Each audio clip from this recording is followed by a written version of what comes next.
When you think of the 60s, 70s, 80s, and 90s, what images do you think of?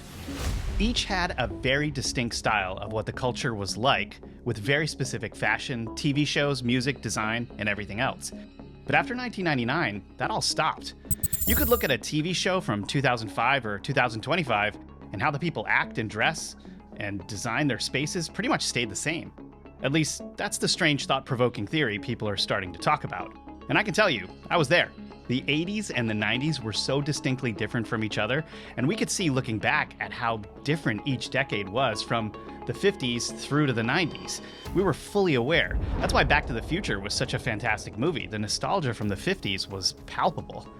But the questions I keep coming back to are, why have the decades since 2000 seemed relatively the same? Are we stuck in a time warp? Has culture ground to a halt on purpose?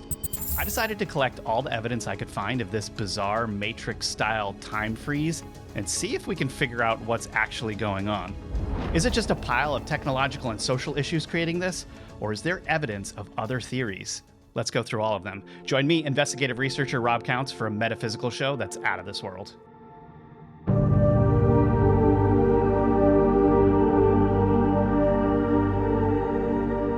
You believe it's the year 1999, when in fact it's closer to 2199. I can't tell you exactly what year it is, because we honestly don't know. I can't tell you what year it is either. And if you think about it, we're sort of existing in the Matrix time warp concept now. And it gets even weirder if you start looking at people's appearances. Now, I know what you're gonna say.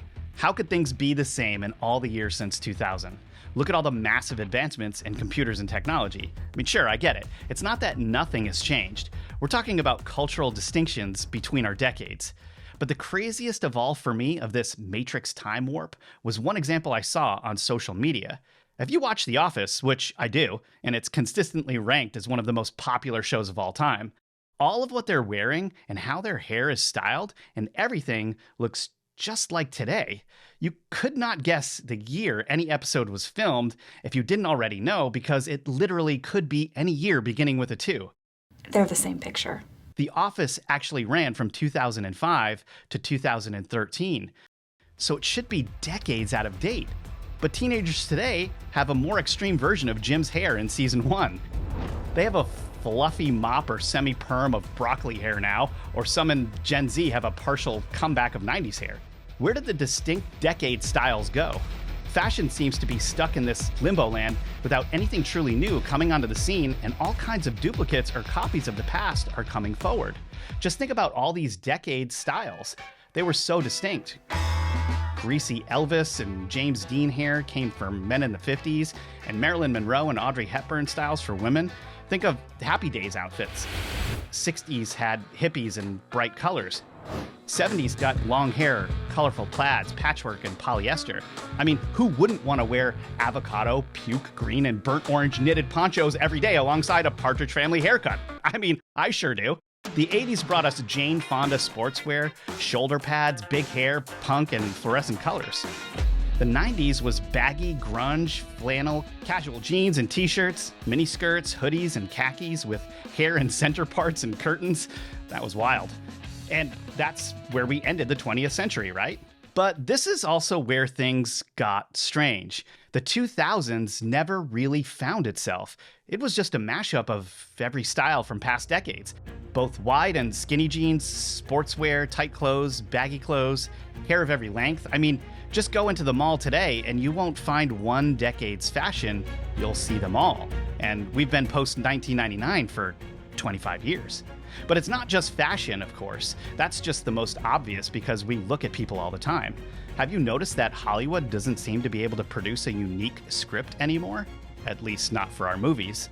All our movies seem to be remakes of the past creative stuff that came out of the last century, and specifically the late 70s through the 80s and 90s.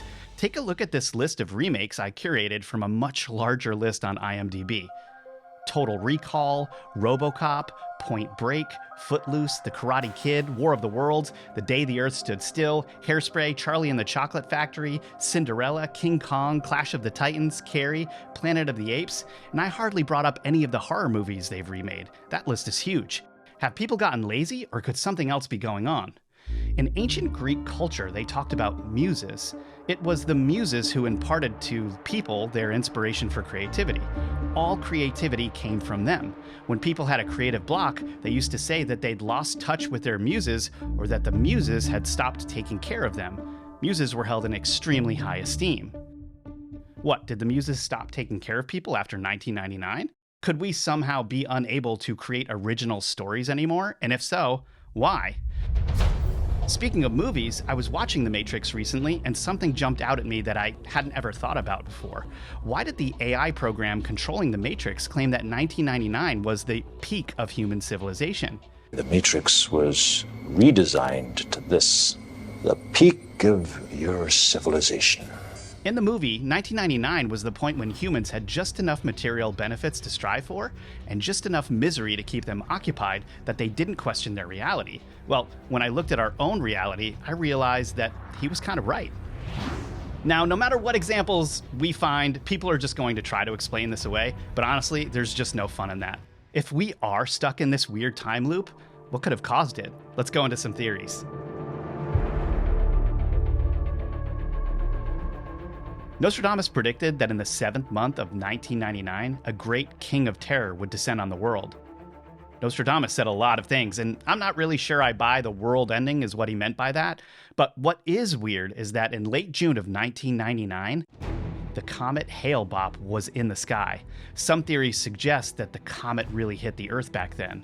But if that were the case, why are we all still here? It would have been devastating to the point of destroying all of civilization. It's said that when you die, your brain lives on for 7 minutes, replaying your memories or living out new ones in a dreamlike state. And in dreams, as we know, time moves differently from when we're awake. Many people who have had near-death experiences have explained what it's like to have their life flash before their eyes. So what if we're living in the interdimensional spaces of our brains after we've already died? 7 minutes could feel like an eternity. According to The Matrix, the world ended in 1999. AI took us over and the sky was scorched. Believe it or not, some people really believe that we're living in an artificial projection and that AI really did take us over, which, looking at the fashion industry right now, that could be true. The holographic universe theory states that our three-dimensional universe is a two-dimensional projection on a cosmic scale. Basically, we're living in a massive cosmic hologram, and everything we perceive as being 3D is really just an illusion. What's weird is that there might be some truth to this. Now, every planet gives off a frequency, a vibration, and a sound. We know there are connections between objects in the cosmos, and that it gives our reality stability, like the push and pull between particles. That's not weird. But what if those elements of our solar system actually operate like transmission towers that keep our reality the way it is, like projection points in a matrix? If we're talking about being stuck in a matrix time warp, we can go even further. Some believe Saturn is giving off these frequencies that are being transmitted to objects like the moon and the Earth, and that creates some type of projection. Well, in mythology, Saturn is the god of time, and another name for Kronos, so maybe time really is different now. The scientist Stephen Hawking once warned that when we find the God particle, it could one day be responsible for the destruction of the entire universe. And Hawking was not the only scientist who thought so. Their theory was that the Higgs boson is the precise mass needed to keep the universe on the brink of instability. But its delicate state will eventually collapse, leaving the universe unstable. In fact, if this God particle were real, it could usher in a quantum doomsday. On July 4th, 2012, the God particle, also known as the Higgs boson, was found. What if the discovery of this particle indeed destroyed the universe as we know it, or at the very least changed it? Did you know that the most advanced calendar of the ancient world was the Maya calendar? This calendar only recorded up until December 21st, 2012, the same year the God particle was found. What if? Well, it doesn't seem like the world ended in 2012, or did it? Because something strange is definitely going on. In 2013, Nelson Mandela died, but a bizarrely huge number of people remember him dying years earlier in the 90s. I'm one of those people. On December 5th, 2013, I was designing the front page of a newspaper in New York City where I used to work. As I laid it out, I remembered leaning over to an editor and saying, "Didn't this guy die already?" Now, If it were just one event, you could easily write it off as people not remembering what happened. But this was the first of so many glitches in the Matrix. I'll list a few here. Oh, déjà vu. In the movie Snow White, the evil stepmother gazes into the mirror. Remember what she says? Mirror, mirror on the wall, right? Nope, now it's magic mirror on the wall. Literally, no one remembers magic mirror. Then Sinbad was never in a movie that everyone, including me, remembers coming out in the 90s called Shazam. Shaq was even in a knockoff remake called Kazam. Shazam doesn't exist, but Kazam still does. No one can figure it out. Ed McMahon never worked for Publishers Clearinghouse and gave people giant checks. There's even footage of Johnny Carson talking about Ed doing this, but it officially never happened, and he never worked there. I can't figure that out either. I remember my entire childhood seeing that guy holding up checks in commercials all the time between my cartoons. C-3PO now has a silver leg in the Star Wars movie. The weird part, my action figure when I was a kid didn't have that, and no one can remember this in the movie. But when you go back and check the old VHS tapes and Laserdiscs, the silver leg is indeed there. These mysterious examples have led people to speculate that something really did happen in 2012, and we're living in a different timeline. Why the universe would choose something so close but with these minor differences in details, I can't answer. But instead of it being evidence the world ended and we're stuck in a time warp, perhaps it's evidence we were saved. And this was as close as we could get to the original timeline. One final theory on why we've been living in weirdness for the last 25 years, where everything seems to be staying the same, could be that technology is collapsing time. Now, follow me on this one. The theory is that as technology develops, the speed of advancements also increases until eventually it advances at such an exponential rate that the speed becomes infinite, like an infinite loop. Now, Moore's law is one similar example because starting in the 60s, the number of components in integrated circuits were doubling every year. Moore predicted that if the pattern continued, the rate of growth of these semiconductors would become enormous, which it did as the semiconductor industry took this as a challenge.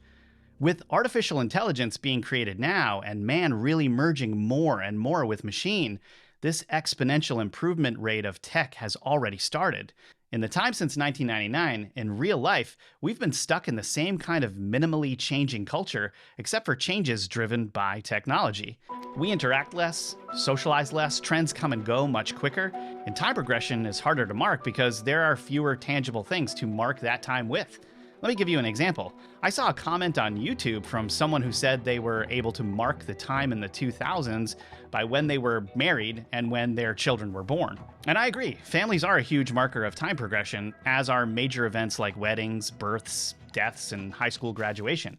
But whereas in the past, people were going out to participate in more weekly activities, physically doing more things, today there's even less movement and activity.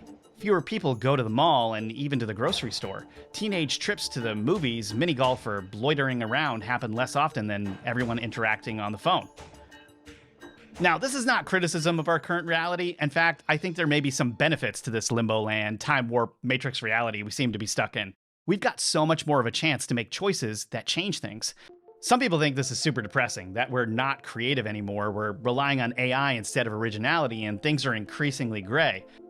But it also seems like the past 2.5 decades have actually been like one larger time period the way one decade was in the past. And as more people become interested in innovation again, things are going to change rapidly.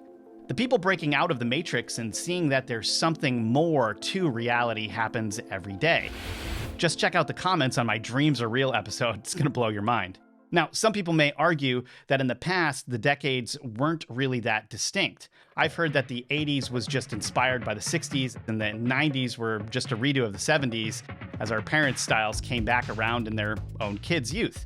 But I think you really gotta see the obvious differences in style here. I mean, I was there. No, the 80s was very unique, and the 90s was too. The 90s grunge look came from Seattle, and I have to say, part of the skateboarding culture. While the 70s style was a reaction to an anti-war movement, the 60s hippie time period had color and go-go boots, sure, but that's totally different from the neon fluorescence and insanely big hair of my 80s childhood. You cannot say those were the same. But why are trains a little faster now, cars a little less varied, and planes haven't really improved at all in decades? In decades, while targeted ads on our phones are so good, they seem to be able to read our minds. Are we really stuck in a Matrix time warp? What are we going to do with this extra time? And what will the world look like in another 10 or 50 years? Leave me a comment with what you guys think, because I always love hearing it. And remember to like and subscribe to the Metaphysical channel so you don't miss out on any updates or content drops. If you want to support my work and get access to bonus content, you can subscribe to the metaphysical.tv, where I have more than 1,000 videos on mysteries, ancient civilizations, and more that I offer to you just for supporting me. Here's a big shout out to all our current subscribers, because we really couldn't keep making this content without you guys. And if you'd like to get yourself a bag of Metaphysical coffee, just visit the links in the description as well. Thanks so much for watching, and with that, I hope you thought this episode was out of this world, and I really want to know what you guys think about this.